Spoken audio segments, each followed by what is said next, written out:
అరుణ్తో తన పెళ్లి చేస్తానని సుమతికి మాట ఇచ్చిన మీనాని బాలుని విడదీయాలని ప్లాన్ చేసిన రోహిణి అసలు ఇదంతా ఎలా జరగబోతుందనేది ఈ వీడియోలో తెలుసుకుందాం. చివరి వరకు స్కిప్ చేయకుండా చూసేయండి. వీడియో నచ్చితే తప్పకుండా లైక్ చేయండి. అరుణ్ ద్వారా ఇక శివ ఎక్కడున్నాడో మొత్తం కూడా క్లారిటీగా తెలిసిపోతుంది. ఇక అరుణ్ ద్వారా నిజం తెలియడంతో అప్పుడే ఇక సుమతి బాలుకి ఫోన్ చేసి అడ్రస్ దొరికింది బావా, ఎక్కడున్నాడో తెలిసింది అంటూ అడ్రస్ అయితే చెప్తుంది.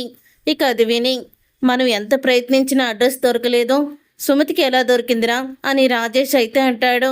ఎలాగలాగా అడ్రస్ దొరికింది కదా, ముందు అక్కడికి వెళ్దాము అని బయలుదేరుతూ ఉంటారు బాలు రాజేష్ ఇద్దరు కూడా. తర్వాత ఇక సుమతి అయితే ఇంటికి వచ్చిన మీనాతో ఇలా అంటుంది, కంగారు పడాల్సిన అవసరం లేదక్క, శివని ఆ గుణ ఎక్కడ దాచిపెట్టాడో అడ్రస్ తెలిసింది, బావ అక్కడికి వెళ్తున్నాడు అని చెప్తూ ఉంటుంది సుమతి. ఎలా తెలిసింది సుమతి అడ్రస్ అని అడుగుతూ ఉంటుంది మీనా. నా ఫ్రెండ్ చెప్పారక్క అని చెప్తూ ఉంటుంది సుమతి అయితే మీనాతో. తర్వాత గుణ ఇక శివతో ఇలా అంటూ ఉంటాడు, చిలక్కి చెప్పినట్టు చెప్పాను, నా దగ్గర నువ్వు రాజభోగం అనుభవిస్తూ చక్కగా డబ్బులు సంపాదించుకునేవాడివి, నా దగ్గరికి వచ్చి ఉద్యోగం చేయమంటే చదువు, ఇల్లు, అక్క, బావ అంటూ ఏవేవో కబుర్లు చెప్పావు. ఇప్పుడు చూడు, జీవితాంతం నువ్వు జైల్లో బతకాల్సిన అవసరం వస్తుంది అని అంటూ ఉంటాడు గుణ. రే గుణ, అసలు నీ దగ్గర నేను ఎప్పటికీ పనిలో జాయిన్ అవ్వనరా, అసలు నీ దగ్గర ఉద్యోగమే నాకు అవసరం లేదు, అయినా ఎన్నిసార్లు చెప్పినా నీకు సిగ్గురాదా అని అంటూ ఉంటే అప్పుడే ఇక గుణ, రే నువ్వు నీ వల్లేరా ఆ బాలుగాడు నన్ను ఎన్నోసార్లు కొట్టాడు, ఈరోజు నీ జీవితాన్ని నాశనం చేసి ఆ బాలు మీనా మీద నేను కక్ష తీర్చుకుంటాను అని అంటూ ఉంటాడు గుణ. అప్పుడే రే ఆ ఇంజెక్షన్ తెయ్యి అని చెప్పంగానే గుణ మనిషి అయితే ఇంజెక్షన్ తీస్తాడు. ఇక ఇంజెక్షన్ తీసిన తర్వాత అప్పుడే ఇక ఇంజెక్షన్ చూసి ఏంటది అని అడుగుతూ ఉంటాడు శివ. నువ్వు కాలేజీలో అందరికీ డ్రగ్స్ అంతా కూడా సప్లై చేస్తున్నావని నిన్ను పోలీస్ స్టేషన్లో పెట్టిస్తాను, నిన్ను అరెస్ట్ చేయిస్తాను, అందరికీ డ్రగ్స్ అలవాటు చేసి అమ్ముతున్నావని, నీకు విదేశీయులతో సంబంధం ఉందని, అక్కడి నుంచే డ్రగ్స్ తెప్పిస్తున్నావని నీ మీద అబండాలు వేస్తాను, నేను కూడా డ్రగ్స్ తీసుకుంటానని నీ నోటితోనే చెప్పిస్తాను, అందుకని నీకు ఇప్పుడు ఈ ఇంజెక్షన్ని చేస్తున్నాను, ఇది డ్రగ్ ఇంజెక్షన్, దీని ద్వారా నీకు డ్రగ్స్ అలవాటు ఉందని నిరూపించబోతున్నాను, ఇంజెక్షన్ చేసే చెయ్యరా ఇంజెక్షను అని అంటూ ఉంటాడు గుణ. అప్పుడు ఇక రౌడీ ఇంజెక్షన్ చెయ్యబోతూ ఉండగా గుణ, నా జీవితాన్ని నాశనం చేయకో, నన్ను వదిలేసాయి అని గట్టిగా అరుస్తూ ఉంటాడు శివ. నువ్వు ఎంత గట్టిగా అరుచుకున్నా చించుకున్నా ఈసారి మాత్రం నిన్ను వదిలిపెట్టాను, ఈ దెబ్బతో నువ్వు జైలుకి మీ బావ మీ అక్క మానసికంగా నలిగిపోతారు, నిన్ను బయటికి తీసుకురాలేక కృంగిపోతారు, నా మాట కాదన్నందుకు నువ్వు నాతో పెట్టుకున్నందుకు ఆ బాలు మీనా మీ ముగ్గురు కూడా ఇక నా వల్ల మీ జీవితాలే నాశనం అయిపోతాయి అని అంటూ ఉంటాడు గుణ. అప్పుడే ఇక శివ అయితే బ్రతిమలాడతాడు. అయినా సరే ఇంజెక్షన్ చెయ్యబోతూ ఉండగా అప్పుడే అక్కడికి ఎంట్రీ ఇస్తాడు బాలు. ఇక బాలు ఎంట్రీని చూసి ఒక్కసారే షాక్ అయిపోతూ ఉంటాడు గుణ. ఈ అడ్రస్ వీడికి ఎలా తెలిసింది అని అనుకుంటూ ఉంటాడు గుణ. ఆ తర్వాత ఇంజెక్షన్ చేస్తున్న వ్యక్తి మీద కర్ర విసురుతాడు బాలు. ఇక కర్ర విసిరేసరికి ఆ ఇంజెక్షన్ కాస్త కింద పడిపోతుంది. ఏంట్రా అలా చూస్తున్నారు, వాణ్ణి వేసేయండి అని అంటూ ఉంటాడు గుణ. అప్పుడు ఇంకా బాలు రౌడీలందరినీ కూడా చితుకబోతాడు. ఇంతలో సుమతికి ఫోన్ చేసి అరుణ్ ఇలా చెప్తూ ఉంటాడు, నేను చెప్పిన ప్లేస్కి పోలీసుల్ని కూడా పంపించాను, వాళ్ళు ఎవరైతే మీ తమ్ముడిని కిడ్నాప్ చేశారో వాళ్ళని అరెస్ట్ చేస్తారు అని అంటూ ఉంటే ఇక ఆ మాట విని సుమతి, మీరు నాకు చాలా హెల్ప్ చేశారు, నిజంగా మీలాంటి వాళ్ళు నా భర్తగా దొరకడం నా అదృష్టం అని అంటూ ఉంటుంది. అప్పుడు ఇంకా సుమతి, నాది కూడా అదృష్టమే అని చెప్తూ ఉంటాడు అరుణ్. తర్వాత ఇంకా బాలు అయితే శివని కాపాడుతాడు, రౌడీలందరినీ చితకబాతాడు. ఇక గుణాన్ని కూడా చితకబాది, రే పసివాడి జీవితంతో ఆడుకోవాలనుకుంటావురా, నిన్ను నేను వదిలిపెట్టనురా, నీ అంతు తేలుస్తాను అని గుణాన్ని చితకబాతాడు. ఇంతలో పోలీసులైతే అక్కడికి వస్తారు. పోలీసుల్ని చూసి గుణ షాక్ అయిపోతూ ఉంటాడు. సార్, వీడు నాకు డ్రగ్స్ ఇంజెక్షన్ చేసి నేను డ్రగ్స్ అమ్ముతున్నానని అందరికీ కూడా నా మీద అపార్థం కలిగేలా చేయడానికి ప్రయత్నించాడు సార్ అని శివ అనడంతో ఇక ఆ మాట విని ఒక్కసారి షాక్ అయిపోతూ ఉంటాడు గుణ. ఇక గుణ అయితే కాదు సార్, కావాలని వీళ్ళు నా మీద నింద వేస్తున్నారు అని పోలీసులతో చెప్తూ ఉంటాడు గుణ. ఇంతలో పోలీసులు నువ్వెలాంటి వాడో మాకు బాగా తెలుసురా అని గుణాని అరెస్ట్ చేస్తారు. అలా గుణాని అరెస్ట్ చేసిన తరువాత అప్పుడు ఇక శివకి ఉన్న కట్లన్నీ కూడా విప్పేస్తారు బాలు, రాజేష్. నువ్వు అర్జెంటుగా వెళ్ళి నువ్వు ఎగ్జామ్ రాయి, టైం అయిపోతుంది అని అంటూ ఉంటాడు. అప్పుడు ఇక శివ ఎగ్జామ్ రాయడానికి తను కాలేజీకి వెళ్ళిపోతాడు. అలా వెళ్ళిపోయిన తరువాత అప్పుడు ఇక బాలు మీనాకి ఫోన్ చేసి జరిగిందంతా కూడా చెప్తాడు. మీనా, నువ్వేమీ కంగారు పడుకో, శివని కాపాడామో, ఆ గుణాగాన్ని పోలీసులు అరెస్ట్ చేశారు, మొత్తానికి వాడు ఈ రోజుకి విరుగుడైపోయాడు అని అంటూ ఉంటాడు బాలు. అప్పుడే నేను మా అమ్మ వాళ్ళ ఇంటికాడే ఉన్నానండి, మంచి మాట చెప్పారు, తొందరగా మీరు కూడా ఇక్కడికి రండి అని మీనా చెప్తుంది. అప్పుడు ఇక మీనా ఫోన్ పెట్టేశాక అంతా కూడా మంచే జరిగిందమ్మా, వాడు ఎగ్జామ్ రాయడానికి వెళ్ళిపోయాడు, నువ్వు కంగారు పడుకో, గుణాని అరెస్ట్ కూడా చేశారట అని అనగానే అల్లుడు గారు బాగా కాపాడారు శివని, లేకపోతే శివ జీవితం ఏమైపోయేదో అని అంటూ ఉంటే అప్పుడు ఇక సుమతి అయితే అక్కడికి వస్తుంది. ఇక సుమతి వచ్చిన తర్వాత ఇక అంటూ ఉంటుంది సుమతి, అవునమ్మా, నిజంగానే శివ ఇలాగా ఎగ్జామ్ రాస్తాడని అస్సలు కూడా అనుకోలేదు. ఎప్పుడైతే కిడ్నాప్ అయ్యాడని తెలిసిందో అప్పుడు ఎగ్జామ్ మిస్ అవుతాడని భయవేసింది. ఖచ్చితంగా ఇప్పుడు అంతా కూడా మంచే జరిగింది అని చెప్తూ ఉంటుంది సుమతి. ఇంతలో సుమతికి ఫోన్ రావడంతో బయటికి వెళ్తుంది.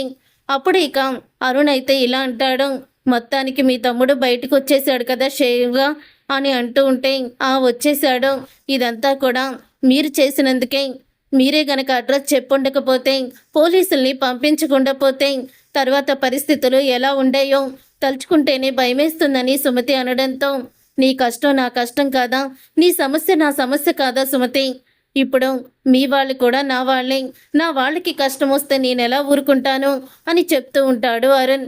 అప్పుడే ఇక అంటూ ఉంటుంది సుమతి, ఇదే మంచి సందర్భం, నువ్వు మా ఇంటికి రా, మా అక్కకి మా అమ్మకి నిన్ను పరిచయం చేస్తాను అని అంటూ ఉంటుంది అరుణతో సుమతి. తప్పకుండా వస్తున్నాను అని అరుణ్ అయితే చాలా ఆనందంగా అక్కడికైతే వస్తాడు. ఇంతలో బాలు వస్తాడు. ఇక బాలు వచ్చి ఏంటి సుమతి, మేము ఎంత ప్రయత్నించినా పోలీస్ కేసు పెట్టినా అడ్రస్ మాకేమో ఇవ్వమని చెప్పేశారు, మరి అలాంటిది నీకు అడ్రస్ ఎలా వచ్చింది, ఇంట్లోనే ఉండి ఆ కారు ఎక్కడుందో ఎలా వెళ్ళిందో మొత్తం ఎలా నువ్వు కనిపెట్టగలిగావో అని అడుగుతూ ఉంటాడు బాలు. అప్పుడు ఇంకా అది బావా నా ఫ్రెండ్ చెప్పారు అని అంటూ ఉంటే చెప్పారు అంటున్నావు, ఎవరు, బాయ్ ఫ్రెండా అని అడుగుతూ ఉంటాడు బాలు. అది బావా అని తడబడుతూ ఉంటే అవునండి బాయ్ ఫ్రెండే అని అంటూ ఉంటుంది మీనా. ఏంటి మీనా, సుమతికి బాయ్ ఫ్రెండ్స్ ఉన్నారా అని అడుగుతూ ఉంటాడు బాలు. బాయ్ ఫ్రెండ్స్ కాదు బావా, బాయ్ ఫ్రెండే అని అంటూ ఉంటుంది సుమతి. అప్పుడే ఇక పార్వతి ఏంటమ్మా మీనా, ఏం జరుగుతుంది ఇక్కడ, ఏమీ అర్థం కావడం లేదే అని అనగానే అదే నాకు అర్థం కావాల్సింది ఏముందమ్మా, సుమతి ఒక అబ్బాయిని ఇష్టపడుతుంది, ఆ అబ్బాయి ఏ పోలీస్ ఆఫీసరో అయి ఉంటాడు అని చెప్తూ ఉంటుంది మీనా. ఏంటి, నువ్వు ఒక అబ్బాయిని ఇష్టపడ్డావా, ఎవరతను, ముక్కు ముఖం తెలియకుండా ఎలాంటి వాడో ఏంటో తెలియకుండా అలా ఎలా ఇష్టపడ్డావే అని అడుగుతూ తిడుతూ ఉంటుంది సుమతిని పార్వతి. అప్పుడే అత్తయ్య గారు మీరు ఆగండి, ఎందుకంత ఆవేశపడుతున్నారు, సుమతి ఇష్టమైన అతన్ని చూసుకొని పెళ్లి చేసుకోవాలని అనుకుంటుంది, ఆ ఇష్టమైన వ్యక్తిని చూద్దాము, చూసిన తర్వాత ఒకవేళ మనకి ఏదైనా తేడా కనిపిస్తే పెళ్లి రద్దు చేద్దాము అని అంటూ ఉంటే అప్పుడే ఇక ఆ మాట విని అతను మీకు ఖచ్చితంగా నచ్చుతాడు బావా అని సుమతి అంటుంది. ఇప్పుడే ఇక్కడికి వస్తానని చెప్పాడు, ఆల్రెడీ ఫోన్ చేశాను, దగ్గరికి వచ్చేసుంటారు అని అంటూ ఉంటుంది సుమతి. ఇంతలో ఇక అరుణ్ అయితే వస్తాడు. అరుణ్ రావడం చూసి అప్పుడే ఇక బాలు వీడేంటి ఇక్కడికి వస్తున్నాడు అని అనుకుంటూ ఉంటాడు బాలు. తర్వాత ఇక సుమతి అరుణ్ రావడం చూసి ఇతనే బావా నేను చెప్పిన వ్యక్తి అంటూ చెప్తుంది. ఆ మాట విని ఒక్కసారే షాక్ అయిపోతూ ఉంటాడు బాలు. మీనా ఇద్దరు కూడా షాక్ అయిపోతూ ఉంటారు.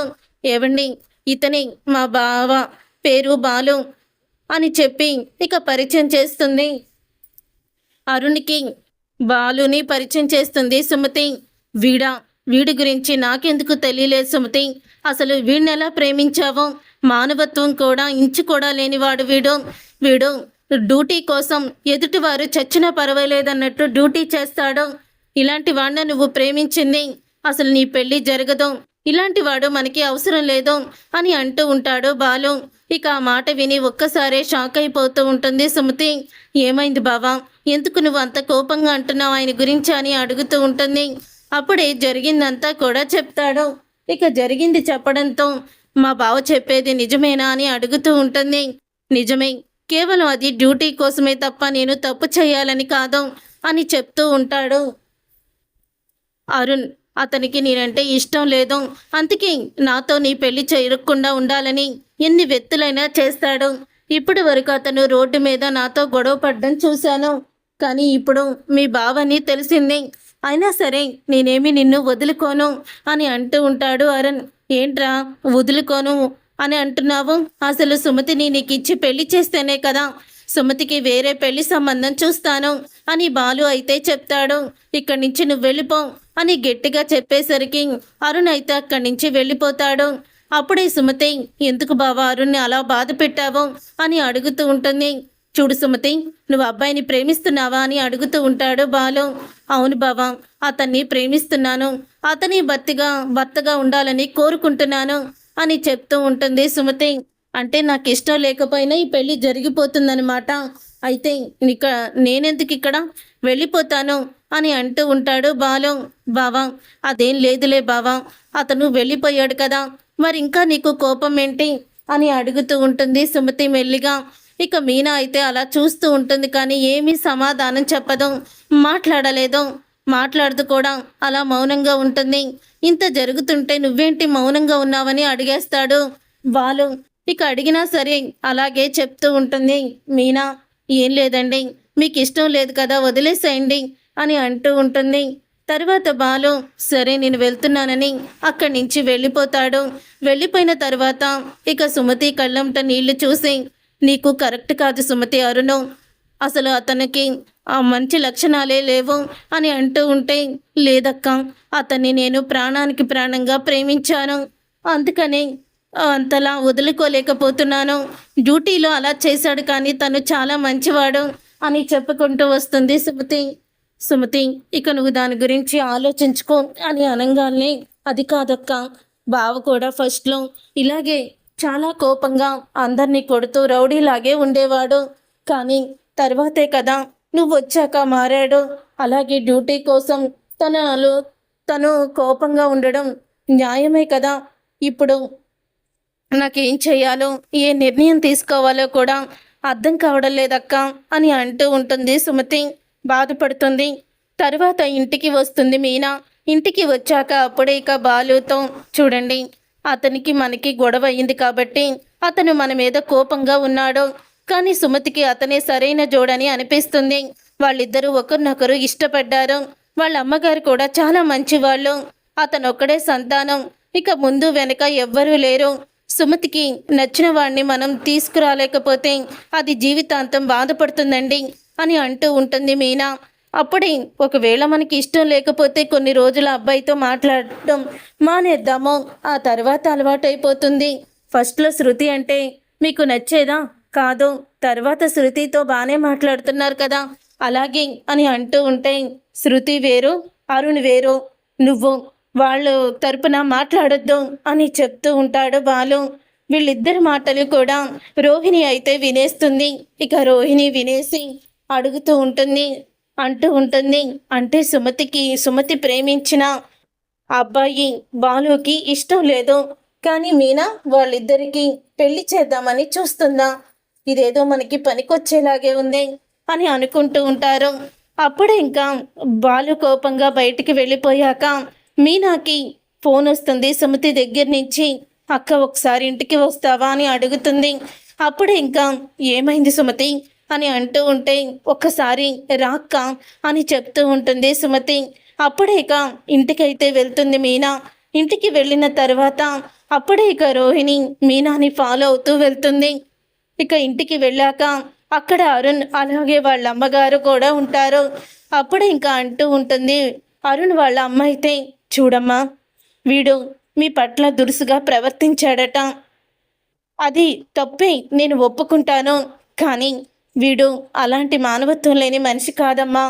డ్యూటీ కోసం ఏదో అలాగా కంగారు పడుంటాడు తప్ప వీడు చాలా మంచివాడు. వీళ్ళిద్దరూ ఒకరినొకరు చాలా ఇష్టపడ్డారు. ఇప్పుడు మీరు కోపంగా, మీ మీద కోపంగా ఉన్నాడని వీళ్ళిద్దరిని విడదీయడం ఎంతవరకు కరెక్టో? మీకు రోడ్డు మీద కొట్టుకొని అంతగా గొడవలేమీ అయిపోలేదు కదా. ఒకరు ఎదురుపడినప్పుడు గొడవలు అయ్యాయి. అదే ఇక మనస్పర్ధలుగా ఉండిపోయాయి. చూడమ్మా మీనా, నువ్వు చెప్తే మీ ఆయన అర్థం చేసుకుంటాడు. ఇలాగా ఒకరికొకరు ప్రేమించుకున్న వాళ్ళని విడదీయడం మంచిది కాదమ్మా. దయచేసి బాలుని నువ్వే ఒప్పించు అని అంటూ ఉంటుంది. అప్పుడే ఇక ఆ మాట విని ఇదంతా కూడా వీడియో తీస్తుంది రోహిణి. ఇక మీనా అయితే వాళ్ళ మాటలకి కరిగిపోతుంది. అవునమ్మా, ఎందుకో నాకు సుమతికి ఈ అబ్బాయే కరెక్ట్ అని అనిపిస్తుంది అని చెప్తూ ఉంటుంది. పార్వతి కూడా అల్లుడి గారికి కోపం సర్వసాధారణమే కదా, తనకు కూడా కోపం ఎక్కువే. ఒకప్పుడు తను కూడా ఇలాగే ఎదుటి వాళ్ళతో ఎప్పుడూ గొడవ పడుతూ ఉండేవాడు. కానీ ఇప్పుడు మారాడు కదా. కోపము మనిషికి శాపం అవ్వకూడదు. అందుకని సుమతికి ఇతనికి పెళ్లి చేద్దాము, నువ్వే అల్లుడి గారిని ఎలాగైనా ఒప్పించాలి అని ఇక పార్వతి కూడా అడుగుతుంది. ఇక పార్వతి కూడా అలా అడగడంతో అప్పుడే ఇక మీనా సుమతి దగ్గరికి వెళ్ళి, చూడు సుమతి, నువ్వు ప్రేమించిన అబ్బాయితో పెళ్లి చేసుకొని సంతోషంగా ఉండాలని నేను కోరుకుంటాను అక్కగా. కానీ ఇతనితో మాకు జరిగిన గొడవల వల్ల మీ బావకి అరుణ్ అంటే చాలా కోపం. సరే, నువ్వు ఇతన్నే పెళ్లి చేసుకుంటాను, సంతోషంగా ఉంటాను అంటే నాకన్నా ఆనందపడేవాళ్ళు ఎవరున్నారు? నేను దగ్గరుండి మీ పెళ్లి జరిపిస్తాను, నీకు మాట ఇస్తున్నాను అని అంటూ ఉంటే ఇక ఆ మాట విని ఒక్కసారి రోహిణి షాక్ అయిపోతూ, భలే దొరికావు మీనా అని వీడియో తీస్తూనే ఉంటుంది. ఇక ఆ మాట విని అరుణ్ సుమతి ఇద్దరు మీనా మీనా వాళ్ళకి మాట ఇస్తుంది. బావ అంగీకారంతోనే మీ పెళ్ళి దగ్గరుండి మేమిద్దరం జరిపిస్తాము, నువ్వేమీ కంగారు పడకు, మీ బావ కోపం ఎంతో ఉండదులే అని అంటూ ఉంటుంది మీనా. అప్పుడు ఇక రోహిణి, మీనా, నా భర్తని నన్ను మీ భార్యాభర్తలిద్దరూ కూడా విడదీశారు. నేను చేసిన ప్రతి తప్పుని కూడా అందరి ముందు బయటపెట్టి నన్ను అవమానించారు. నా భర్త నన్ను అసహించుకునేలా చేశారు. ఇప్పుడు మీ ఇద్దరు విడిపోయేలాగా నాకు మంచి ఆధారం దొరికింది అని అనుకుంటూ ఉంటుంది రోహిణి. అలా అనుకున్న రోహిణి ఇంటికి వెళ్తుంది. మీనా, మీనా అంటూ పిలుస్తూ వస్తాడు బాలు అప్పుడే ఇంటికి. ఇక రోహిణి, మీనా ఇంట్లో లేదు బాలు అని అంటూ ఉంటుంది. మీనా ఇంట్లో లేదా, ఎక్కడికి వెళ్ళింది అని అడుగుతూ ఉంటాడు బాలు. ఎక్కడికి వెళ్ళిందంటే, కానీ నేను చెప్తాను, కానీ నువ్వు కోప్పడకూడదు. మీనా గురించి నీకొక విషయం చెప్పాలి. మీనా నీ మాట వింటుందని, నువ్వు చెప్పింది తూచా చెప్పకుండా చేస్తుందని నువ్వు అనుకుంటున్నావు.